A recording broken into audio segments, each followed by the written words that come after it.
Hi, I'm Yuvragini Singh, founder of Shivranjani, exclusively for Popp Dapp. So for me, chiffon has always felt very timeless. Even recently, seeing Princess Gauri Kumari wear her grandmother Maharani Gayatri Devi's chiffon at the Met Gala already goes on to show how relevant and powerful Indian chiffon can be on a global stage. Like I've grown up seeing, my grandmother pass on her piece of garments to my mother and then eventually to me. You know, the amount of time and the skill and the human effort that actually goes into making some of these pieces. And a lot of these techniques actually take, years of learning. Chiffon, has this softness and movement to it, which I wanted to use for Shivranjani, but at the same time, I never wanted Shivranjani's pieces to feel so fragile. So I kind of love layering it with, the intricate handwork and the stronger detailing and the deeper colors. Indian royal wardrobes were never just about clothing, they were about power, symbolism, and identity. What elements of royal fashion do you think modern India should preserve more consciously? I feel the respect for heritage and artistry is something that should be preserved. Earlier, how the garments were emotionally valued and they were passed on and preserved and remembered. Like I've grown up seeing, my grandmother pass on her piece of garments to my mother and then eventually to me, which makes it so much more personal and emotional rather than just fashion. And that relationship with clothing, I feel, is something which modern fashion is losing slowly. As someone rooted in heritage, how do you personally define modern royalty in fashion today? Especially for the global woman who admires Indian aesthetics? To me, modern royalty is someone who appreciates the depth and emotion behind the Indian artistry and carries it with, a sense of individuality and confidence. Shivranjani celebrates handcrafted chiffon, a fabric often associated with grace and timeless femininity. How do you reinterpret chiffon today to make it feel globally relevant yet deeply Indian?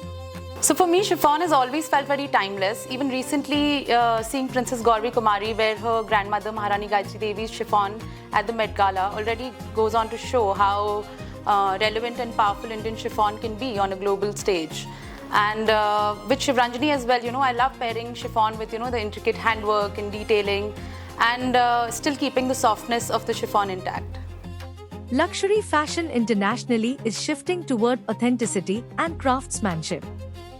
What do you think global fashion still misunderstands about Indian handcrafted textiles and couture traditions? I think Indian craftsmanship somewhere is still considered as in embellishment instead of artistry.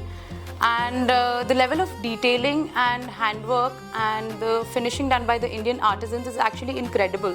And people somewhat tend to underestimate that, the amount of time and the skill and the human effort that actually goes into making some of these pieces. And a lot of these techniques actually take, years of learning, and sometimes even a single piece can take months to create.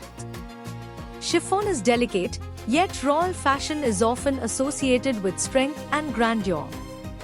How do you balance softness with authority in Shivranjani's silhouettes and design language?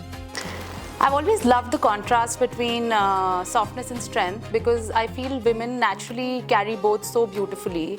And chiffon, has this softness and movement to it, which I wanted to use for Shivranjani, but at the same time, I never wanted Shivranjani's pieces to feel so fragile. So I kind of love layering it with, the intricate handwork and the stronger detailing and the deeper colors. And that makes it powerful and unique in its own way. Many royal-inspired designs become costume-like when adapted for modern wardrobes. What is your approach to making regal fashion wearable, contemporary, and still emotionally powerful? I think the key is knowing when to stop and not overdo it. Even with richer pieces, I never want the final look to feel very overwhelming. And it should still feel very elegant and effortless and, something that can be carried with ease today. In your opinion, what makes Indian royal fashion different from European aristocratic fashion? And why do you think Indian royal elegance has the power to become a global luxury signature? I think Indian royal fashion feels much more layered emotionally and visually. especially the way the textiles and the drapes and the handwork and the jewelry all come together. It has a very distinct, I should say, like the visual language and identity of its own. And honestly, so many of these global fashion houses are drawing inspiration from India today, which goes on to show how globally influential it has already become. If Shivranjani is meant to be a legacy brand, what kind of cultural message do you want your chiffon craftsmanship to carry forward for the next generation of Indian and global fashion lovers? I want Shivranjani to remind people that heritage and artistry should never lose its value, no matter how fast the fashion changes. And I'd like the brand to carry forward a deeper appreciation for the Indian artistry and the emotion and the hard work that goes behind it. Thank you, Popp Dapp, for having me and for supporting brands that are keeping the Indian artistry alive.